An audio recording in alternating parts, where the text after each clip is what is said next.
Ayan, so may nag-post po dyan, nag-screenshot ng kanilang income or billing, ganyan sa kanilang dashboard. And nakakagulat naman, bakit nagkaka-0-0 kayong lahat? Awa ng Diyos naman po sa akin ay hindi.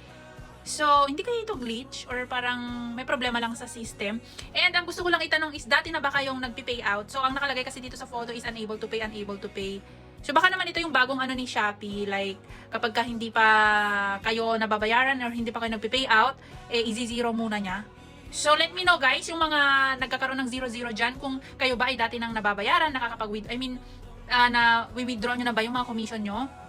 Or nagpi-pay out na ba talaga kayo tapos biglang nag-0-0 lang? Or talagang itong mga to, yung mga hindi pa talaga nag-pay out kahit minsan, sila yung nag-0. Kasi kung lahat ng dati nang sumasahod, nag-0-0, tapos yung mga hindi pa sumasahod, nag-0-0 din, edi parang baka glitch lang, ganyan. Pero kung yung mga never pa talagang sumahod, like hindi pa talaga kumpleto yung mga requirements, ganyan, eh baka yan yung parang bagong system para sa mga hindi pa nakakasahod.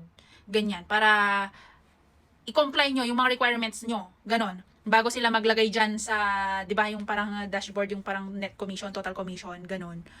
Let me know kung para sa kanila lang ba or para sa ating lahat yan. Kung dati na kayong sumasahod tapos nag-0 din. Kasi so far naman sa akin, okay na okay, wala pong problema sa akin. And smooth pa naman lahat ng mga transactions ko.